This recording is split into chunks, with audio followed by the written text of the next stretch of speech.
হরে কৃষ্ণ। আজ পণতীর্থ বারুণী স্নান এবং পাপমোচনী একাদশীর পারণের তথা বারুণী স্নানের সময় প্রদান করব। আজকের এই পর্বে আমরা সেই প্রসঙ্গ জানার চেষ্টা করব। পাশাপাশি শাস্ত্রে পণতীর্থ বারুণী স্নানের বিশেষ মাহাত্ম্য কথা বর্ণনা করা হয়েছে। খুবই গুরুত্বপূর্ণ প্রসঙ্গ, আজ প্রত্যেকেরই জানার প্রয়োজন। সকলকে স্বাগত জানাচ্ছি আমাদের পৌরাণিক অজয় কথা চ্যানেলে। আমরা সবসময় চেষ্টা করি এইরকমই সনাতন ধর্মের ধর্মীয় তথ্যগুলোকে এবং 12 মাসে 13 পার্বণ ও নানা দেবদেবীর ব্রত কথার বিশেষ গুরুত্বপূর্ণ তথ্যগুলোকে আপনাদের সাথে উপস্থাপনা করতে, শেয়ার করতে।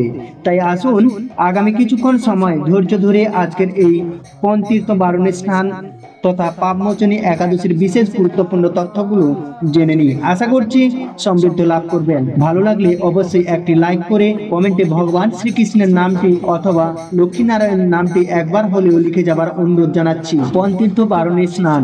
স্কন্দ পুরাণে বলা হয়েছে চৈত্র মাসের কৃষ্ণপক্ষের ত্রয়োদশী তিথি মধু কৃষ্ণা ত্রয়োদশীতে যখন শতভিষা নক্ষত্র যুক্ত হয় তখন এই তিথিকে বারুণী তিথি বলা হয়। এবং এই বারুণী তিথিতে যদি কেউ গঙ্গায় অবগাহন করেন, বারুণী স্নান করেন, তাহলে শত সূর্যগ্রহণে স্নানের ফল, শত সূর্যগ্রহণে গঙ্গা স্নানের ফল লাভ হয়। এবং ভগবান মহাবিষ্ণুর কলো অবতার শ্রী অদ্বৈতাচার্য প্রভু তার মাতৃদেবী নাভা দেবীর ইচ্ছা পূরণ করার জন্য তিনি এই শ্রীহট্টের তাহিরপুরের জাদুকাটা নদী, তৎকালীন সময় ছিল রেণুকা নদীতে, তিনি সপ্তগঙ্গাকে প্রকট করেছিলেন এই বিশেষ তিথিতে। এই পণ তীর্থ ধামে তিনি যেহেতু পণ করে প্রতিজ্ঞা করে সপ্ততীর্থকে এখানে স্থাপন করেছিলেন, সপ্ততীর্থ আনি হেথায় করিমু স্থাপন। এই মধু কৃষ্ণা ত্রয়োদশীতে শতভিষা নক্ষত্রে তিনি প্রকট করেছিলেন সপ্ততীর্থকে। তো সেই কারণে এই পণ তীর্থ ধামেও লক্ষ লক্ষ মানুষ সমাগত হন এই বারুণী তিথিতে স্নান করার জন্য, সপ্ততীর্থ অবগাহন করে তাদের মানব জন্মকে সার্থক করার জন্য। এই বছর এই পণ তীর্থ স্নান বারুণী সকালে আপনারা সঠিক সময়ের মধ্যে অবশ্যই পালন করবেন। তো এখন আমরা এই পণ তীর্থ বারুণী স্নানের মাহাত্ম্য সম্পর্কে শ্রবণ করছি। স্কন্দ পুরাণে যেটি বলা হয়েছে যে শত সূর্যগ্রহণের স্নানের ফল লাভ হয় এই চৈত্র মাসের কৃষ্ণপক্ষের ত্রয়োদশী তিথি মধু কৃষ্ণা ত্রয়োদশী যখন শতভিষা নক্ষত্র যুক্ত হয় তখন এই তিথি বারুণী তিথি নামে পরিচিত হয়েছে। চৈত্র মাসের কৃষ্ণপক্ষের ত্রয়োদশী এটিকে বলা হয় মধু কৃষ্ণা ত্রয়োদশী, আর যুক্ত হচ্ছে শতভিষা নক্ষত্র। তাহলে মধু কৃষ্ণা ত্রয়োদশী প্লাস শতভিষা নক্ষত্র, সেই কারণে এই বিশেষ তিথি অত্যন্ত মাহাত্ম্যপূর্ণ। আজকে আমরা মধু কৃষ্ণা ত্রয়োদশী প্লাস শতভিষা নক্ষত্র যুক্ত এই যে সময়সূচি আমরা প্রদান করব। তো এই মধু কৃষ্ণা ত্রয়োদশীতে যখন শতভিষা নক্ষত্র যুক্ত হয়ে যে বারুণী তিথি, এই তিথিতে স্নান করলে শত সূর্যগ্রহণ স্নানের ফল লাভ হয়, যেটি স্কন্দ পুরাণে উল্লেখ রয়েছে। বারুণেনা সমায়ুক্তা মধু কৃষ্ণা ত্রয়োদশী গঙ্গায়াম ইয়দিলাভ্যেত সূর্যগ্রহ শতহি সমা। অর্থাৎ এই বারুণী তিথিতে মধু কৃষ্ণা ত্রয়োদশীতে যখন শতভিষা নক্ষত্র যুক্ত হয় তখন এই যে বিশেষ তিথি মহা বারুণী তিথি, এই তিথিতে যদি কেউ গঙ্গা স্নান করেন তাহলে 100 সূর্যগ্রহণে গঙ্গা স্নানের যে মাহাত্ম্য শাস্ত্র বর্ণনা করা হয়েছে সেই ফল লাভ হয়। 100 সূর্যগ্রহণে গঙ্গা স্নানের ফল লাভ হয়।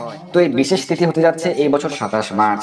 এই তিথি হচ্ছে বারুণী তিথি। তো বারুণী হচ্ছে গঙ্গা দেবীর আরেক নাম হচ্ছে বারুণী দেবী। তো কোন এক কল্পে মহামুনি কপিল দেব তিনি তপস্যা করে এই বিশেষ তিথিতে গঙ্গা দেবীর সাক্ষাৎ এবং আশীর্বাদ লাভ করেছিলেন। তো এই দিনে যারা ভারতে রয়েছেন তারা গঙ্গায় অবশ্যই স্নান করতে পারেন, চেষ্টা করতে পারেন, অথবা আপনার নিকটস্থ যে কোনো পবিত্র নদীতে আপনারা স্নান করতে পারেন। স্নানের সময়সূচি আমরা প্রদান করবো। আর যারা বাংলাদেশে রয়েছেন তাদের পক্ষে সম্ভব, যেহেতু এবছর প্রতিকূল পরিস্থিতি থাকতে পারে, তো সেই কারণে যাদের পক্ষে সম্ভব আপনারা, যেটি বর্তমানে বাংলাদেশের সিলেটের সুনামগঞ্জের তাহিরপুর উপজেলায় অবস্থিত জাদুকাটা নদীর তীরে পণ তীর্থ ধাম, সেখানে ইসকনের খুব সুন্দর মন্দির রয়েছে, সেখানে লক্ষ লক্ষ ভক্তবৃন্দ প্রতি বছর সমাগত হন।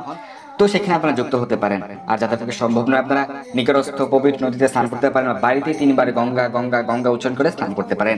তো চলুন আমরা স্নানের সময়সূচি জেনে নেই। তো আমরা যে স্নানের সময়সূচি প্রদান করছি সেটি হচ্ছে ত্রয়োদশী প্লাস নক্ষত্র যুক্ত মধু কৃষ্ণা ত্রয়োদশী প্লাস শতভিষা নক্ষত্র যুক্ত যে মূল সময়সূচি সেটি আমরা প্রদান করছি। প্রথমে আমরা বিশুদ্ধ চান্দ্র পঞ্জিকা সিদ্ধান্ত অনুযায়ী, ইসকন সিদ্ধান্ত অনুযায়ী প্রদান করছি। এছাড়া আমরা সূর্য সিদ্ধান্ত অনুযায়ী যে সময় রয়েছে সেটি আমরা প্রদান করছি। বাংলাদেশের সময় অনুযায়ী মধু কৃষ্ণা ত্রয়োদশী প্লাস শতভিষা নক্ষত্র সময় হচ্ছে 27 মার্চ ভোর 3 ঘটিকা থেকে রাত্রি 11:33 ঘটিকা পর্যন্ত। আর সূর্য সিদ্ধান্ত মতে এটি ভোর 4:20 ঘটিকা থেকে রাত্রি 9:24 ঘটিকা পর্যন্ত। ভারতীয় সময় অনুযায়ী মধুকৃষ্ণা ত্রয়োদশী প্লাস শতভিষা নক্ষত্র 27 মার্চ ভোর 2:30 থেকে রাত্রি 11:03 পর্যন্ত, আর সূর্য সিদ্ধান্ত মতে ভোর 4 থেকে রাত্রি 8:54 পর্যন্ত। তো এই বছর যেহেতু অনেক সময় রয়েছে স্নানের, আপনারা এই সময়ের মধ্যে যে কোনো একটি সময় স্নান করতে পারেন। যাদের পক্ষে সম্ভব ব্রাহ্ম মুহূর্তে বা সূর্যোদয়কালে বা সকালে স্নান করা সেটা আরো বেশি উত্তম। কিন্তু এই সময়ের মধ্যে আপনারা যে কোনো সময় এই মহাবারণী স্নানে অংশগ্রহণ করতে পারবেন, পঞ্চতীর্থ স্নানে অংশগ্রহণ করতে পারবেন। তো এই যে স্নানের কি মন্ত্রাবলী, এই দিন যে আপনারা বারণী স্নান করবেন, এই স্নানের কি মন্ত্রাবলী, এই মন্ত্রাবলী আমরা আজকের আলোচনা শেষের দিকে প্রদান করছি। এখন আমরা সংক্ষেপে শ্রবণ করব পঞ্চতীর্থ, যেখানে সপ্তগঙ্গা প্রকট করেছিলেন স্বয়ং মহাবিষ্ণু। এই পঞ্চতীর্থ ধামের সংক্ষিপ্ত মাহাত্ম্য, পঞ্চতীর্থ স্নানের সংক্ষিপ্ত মাহাত্ম্য আমরা এখন শ্রবণ করব। তো ভগবান মহাবিষ্ণু এবং সদাশিবের মিলিত অবতার, মিলিত প্রকাশ শ্রী অদ্বৈত আচার্য প্রভু শ্রী অদ্বৈত নমস্তভ্যম কলি জন কৃপা নিধে গৌর প্রেম প্রদানায় শ্রী সীতাপতে নমঃ।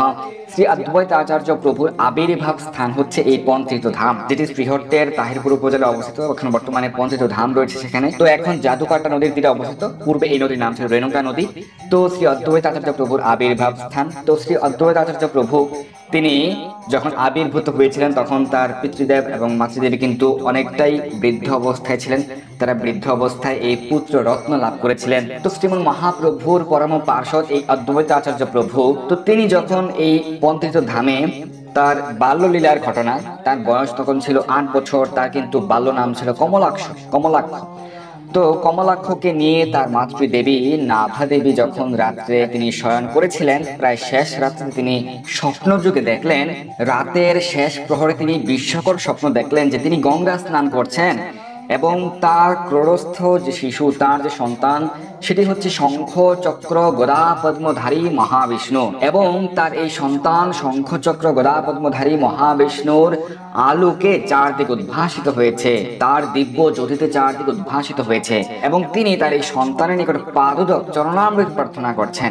কিন্তু এটি কি করে সম্ভব? একজন মা তার সন্তানের চরণামৃত কিভাবে গ্রহণ করতে পারে? যদিও তিনি দেখলেন যে তার পুত্র হচ্ছে দিব্য কান্তি বিশিষ্ট সচ্চিদ আনন্দময় শঙ্খ চক্র গদা পদ্মধারী স্বয়ং মহাবিষ্ণু, কিন্তু তিনি যে পাদুদক প্রার্থনা করছেন, তখন তার মনে এলো যে সন্তানের নিকট তার মা কিভাবে পাদুদক চরণামৃত প্রার্থনা করতে পারে। এবং তখন তিনি হঠাৎ করে জাগ্রত হলেন এবং তার পুত্র কমলাক্ষ অর্থাৎ অদ্বৈত আচার্য প্রভু তিনিও জাগ্রত হলেন। তখন তিনি বললেন যে মা, কি হয়েছে আপনার? আপনাকে দেখে কেন যেন বিচলিত বলে মনে হচ্ছে, আপনি কি কোনো কারণে উদ্বিগ্ন? তখন তার মাতৃদেবী নাভা দেবী সমগ্র এই যে বৃত্তান্ত তিনি স্বপ্নযুগে যা দর্শন করেছিলেন, সমস্ত বৃত্তান্ত তিনি তার পুত্রের নিকট তিনি বললেন। তখন তিনি তো স্বয়ং মহাবিষ্ণু, তিনি সবকিছু জানেন, তিনি অন্তর্যামী। তিনি বলেন, হে মাতৃদেবী, আপনার যেহেতু পূর্বকালে ইচ্ছা ছিল যে আপনি গঙ্গায় গিয়ে গঙ্গা স্নান করবেন, কিন্তু আপনার পক্ষে যেটি সম্ভবপর হয়নি, আর এখন যেহেতু আপনার বৃদ্ধকাল, এই অবস্থায় আপনি সুদূর গঙ্গায় আপনি যেতে পারবেন না। কিন্তু এই যে রেণুকা নদী, তৎকালীন সময়ের নাম ছিল রেণুকা নদী, আর এখন নাম হচ্ছে, বর্তমান সময়ের নাম হচ্ছে জাদুকাটা নদী। তিনি বলছিলেন যে হে মাতৃজননী, হে মা, আমি সপ্তগঙ্গাকে এখানে এনে প্রকট করব এই বিশেষ তিথিতে। তখন তিনি পণ করলেন, প্রতিজ্ঞা করলেন যে সপ্ততীর্থ আনি হেথায় করি মুস্থাপন।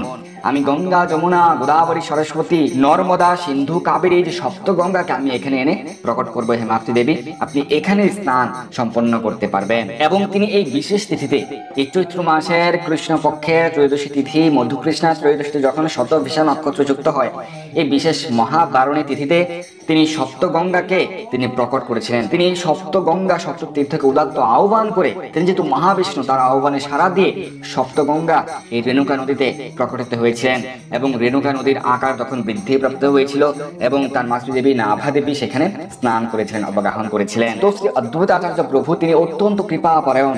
তিনি শুধুমাত্র তার মায়ের জন্যই নয়, তিনি সমগ্র জগৎবাসীকে উদ্ধার করার জন্য, সমগ্র জগৎবাসীর মঙ্গলের জন্য, কল্যাণের জন্য তিনি যেরকম ভাবে প্রার্থনা করে হুঙ্কার প্রদান করে শ্রীমন মহাপ্রভুকে খুব দ্রুত তিনি নিয়ে এসেছেন সকলের মাঝে কৃষ্ণ প্রেম বিতরণ করার জন্য, সেরকম ভাবে তিনি সমগ্র এই পৃথিবীর মঙ্গলের জন্য তিনি এই সপ্তগঙ্গাকে আহ্বান জানালেন, তাদেরকে প্রতিজ্ঞা করালেন যে যতদিন এই পৃথিবী থাকবে ততদিন যেন এই বিশেষ তিথিতে, মহাবারণী তিথিতে তারা যেন এই রেণুকা নদীতে, এই পঞ্চতীর্থ ধামে তারা যেন এসে সমাগত হয়, এই বিশেষ তিথিতে তারা যেন প্রকটিত হয় এবং যেন লক্ষ লক্ষ মানুষ অবগাহন করে গঙ্গা স্নান করার মাধ্যমে, সপ্ততীর্থে স্নান করার মাধ্যমে তাদের মানব জন্মকে সার্থক করতে পারে। তারা যেন সকলেই সকল পাপ থেকে মুক্ত হতে পারে এবং কৃষ্ণ প্রেম লাভ করতে পারে এবং ভক্তদের সকল মনের আকাঙ্ক্ষা পূরণ হবে।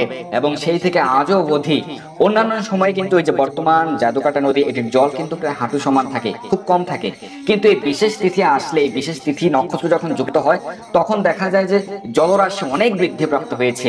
কারণ সপ্তগঙ্গা এখানে যে প্রকটিত হন সেটি সকল ভক্তদের নিজের চোখে দৃশ্যমান হয়। তো সেই কারণে যাদের পক্ষে সম্ভব, ভারতে হোক আর বাংলাদেশে হোক, আপনারা পবিত্র গঙ্গা নদীতে বা পন্থিত ধামে আপনারা এই বিশেষ দিনে, বিশেষ তিথিতে, বিশেষ এই যে সুযোগটি আপনারা গ্রহণ করুন এবং এই সপ্ততীর্থ সপ্তগঙ্গা স্নান। হরে কৃষ্ণ। আজকের এই ভিডিওটি এখানে সমাপ্তি করছি। ভগবান শ্রীকৃষ্ণের কৃপায় আপনারা সকল সুখে থাকুন, সমৃদ্ধিতে থাকুন।